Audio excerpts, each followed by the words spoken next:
आइए देखते हैं मध्य प्रदेश की 10 बड़ी खबरें। खबर की शुरुआत करते हैं पहली बड़ी खबर से। देश भर में संपन्न हुई नीट परीक्षा, कड़े फेरे में 27 लाख से ज्यादा छात्रों ने दिया पेपर। समीक्षा के बाद जारी होगा रिजल्ट। आपको बता देते हैं नेशनल टेस्टिंग एजेंसी की ओर से आयोजित नीट यूजी 2026 परीक्षा शनिवार को देश भर में शांतिपूर्ण और कड़े सुरक्षा इंतजामों के बीच संपन्न हो गई है। परीक्षा दोपहर 2 बजे से शाम सवा 5 बजे तक आयोजित की गई, जिसमें 22 लाख से ज्यादा अभ्यर्थियों ने हिस्सा लिया। एनटीए के अनुसार परीक्षा देश भर के 564 शहरों में स्थित करीब 5000 परीक्षा केंद्रों पर आयोजित की गई। परीक्षा को निष्पक्ष और पारदर्शी बनाने के लिए केंद्र सरकार और एजेंसी की ओर से विशेष सुरक्षा व्यवस्था की गई थी। इसके लिए 2 लाख से अधिक सुरक्षा कर्मियों और परीक्षा कर्मचारियों की तैनाती की गई थी। नीट यूजी 2026 परीक्षा अंग्रेजी और हिंदी समेत 12 भारतीय भाषाओं में आयोजित की गई। परीक्षा समाप्त होने के साथ ही अब मूल्यांकन और सुरक्षा समीक्षा की प्रक्रिया शुरू होगी। इसी के साथ अगली बड़ी खबर है, मध्य प्रदेश में मानसून 6 दिन लेट, भोपाल रायसेन में बारिश का दौर। आपको बता देते हैं मध्य प्रदेश में मानसून तय समय से 6 दिन पीछे चल रहा है। मौसम विभाग के अनुसार 25 जून तक मानसून दस्तक दे सकता है। इसी बीच भोपाल के कोलार समेत कई इलाकों में तेज बारिश हुई, कुछ स्थानों पर तेज हवाएं भी चली। रायसेन में बारिश में बच्चे ने जमकर मस्ती की, सड़कों पर 2 फीट पानी भर गया। शाजापुर जिले में बारिश नहीं होने से किसानों की चिंता बढ़ गई, बुवाई रुकी हुई है। किसान खेतों में काम शुरू करने के लिए मानसून का इंतजार कर रहे हैं। कृषि वैज्ञानिक ने बताया कि किसान कम से कम 4 इंच बारिश के बाद ही बुआई शुरू करे, जल्दबाजी में बोनी न करे। मौसम विभाग ने रविवार को इंदौर, ग्वालियर समेत 37 जिलों में आंधी और बारिश का अलर्ट जारी किया है। इनमें इंदौर, ग्वालियर, जबलपुर, श्योपुर, मुरैना, भिंड, दतिया, शिवपुरी, निवाड़ी, टीकमगढ़, छतरपुर, डिंडोरी, मंडला, बालाघाट, सिवनी, अलीराजपुर शामिल है। वहीं राजधानी भोपाल सहित विदिशा, सागर, दामोह, नरसिंहपुर, रायसेन, नर्मदापुरम, सीहोर, गुना में अगले 24 घंटों में बारिश का अनुमान है। इसी के साथ अगली बड़ी खबर है, 22 से 28 जून के बीच 4 दिन बंद रहेंगे बैंक। आपको बता देते हैं यदि आने वाले हफ्ते में आपको बैंक से जुड़ा कोई महत्वपूर्ण काम जैसा केस जमा करना, ड्रॉप बनवाना या चेक क्लियर करवाना है तो ये खबर आपके लिए बेहद जरूरी है। सोमवार से शुरू हो रहे नए हफ्ते में 22 जून से 28 जून 2026 के बीच देश के अलग अलग हिस्सों में सरकारी और प्राइवेट बैंक कुल 4 दिन बंद रहने वाले हैं। इसी के साथ अगली बड़ी खबर है, रानी दुर्गावती विश्वविद्यालय के दीक्षांत समारोह में बोली राष्ट्रपति, जनजातीय समाज के उद्यान में युवाओं की भूमिका अहम।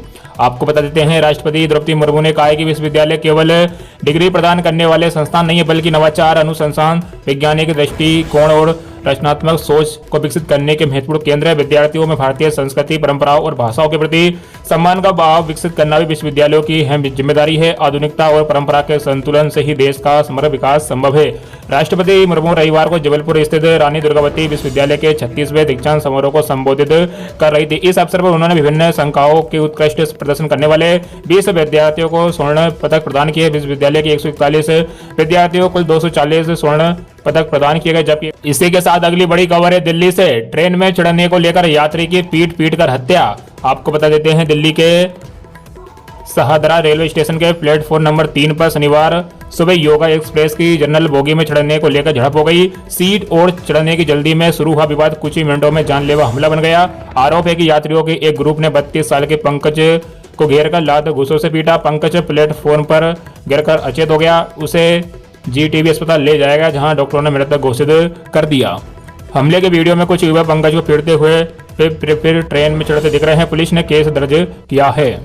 इसी के साथ अगली बड़ी खबर है, तमिलनाडु की सी फूड फैक्ट्री में गैस रिसाव, 7 की मौत, 65 से ज्यादा घायल। आपको बता देते हैं तमिलनाडु के तिरुवल्लुर जिले में रविवार को एक सी फूड एक्सपोर्ट फैक्ट्री में अमोनिया गैस का रिसाव हो गया। पीटीआई की रिपोर्ट के अनुसार हादसे में 7 महिला कर्मचारियों की मौत हो गई, जबकि 65 से ज्यादा घायल हैं।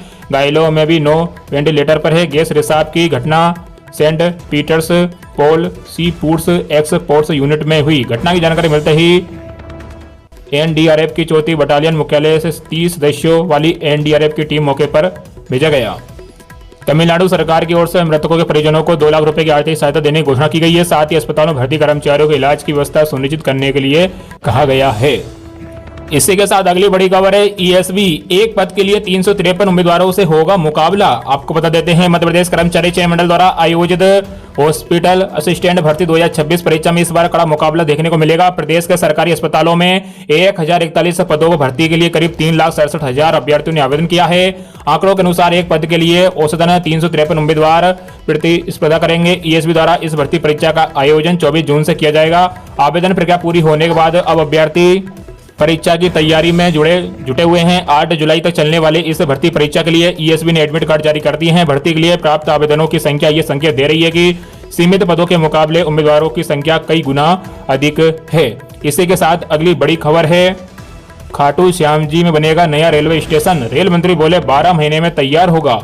आपको बता देते हैं, केंद्रीय रेल मंत्री अश्विनी वैष्णव ने सीकर के खाटू श्याम जी में सुंदरपुरा रेलवे स्टेशन बनाने की घोषणा की है। मंत्री ने सुंदरपुरा रेलवे स्टेशन की फोटो दिखाते हुए कहा, खाटू श्याम जी में नया स्टेशन सुंदरपुरा में बनाएंगे। ये खाटू श्याम जी से मात्र 11 किलोमीटर की दूरी पर है और हाईवे किनारे रहेगा। स्टेशन के लिए जमीन देख ली गई है। 12 महीनों में खाटू श्याम जी सुंदरपुरा रेलवे स्टेशन का निर्माण होगा। इससे देश भर से आने वाले लाखों श्रद्धालुओं को बाबा श्याम के दर्शन के लिए बेहतर रेल सुविधा मिल सकेगी। केंद्रीय रेल मंत्री अश्विनी वैष्णव ने रविवार को खातीपुरा रेलवे स्टेशन से जयपुर दरभंगा अमृत भारत एक्सप्रेस को हरी झंडी दिखाकर रवाना किया। कार्यक्रम में मुख्यमंत्री भजनलाल शर्मा, उप मुख्यमंत्री दिया कुमारी, जयपुर शहर सांसद मंजू शर्मा सहित जनप्रतिनिधि मौजूद रहे। मंत्री ने 2 ट्रेनों जयपुर दरभंगा और बीकानेर साबरमती ट्रेन की शुरुआत की। इसी के साथ अगली बड़ी खबर है यूपी से। यूपी पुलिस कांस्टेबल भर्ती परीक्षा की आंसर की जारी। 32,679 पदों पर होनी है भर्ती। आपको बता देते हैं, यूपी पुलिस भर्ती बोर्ड ने कांस्टेबल भर्ती की लिखित परीक्षा की सभी 6 पालियों की आंसर की जारी कर दी है। अगर आपको किसी भी सवाल या उत्तर पर शक है तो निर्धारित समय सीमा में आपत्ति दर्ज करा सकते हैं। ये सभी दस्तावेज बोर्ड के अधिकारी वेबसाइट पर उपलब्ध कराए गए हैं।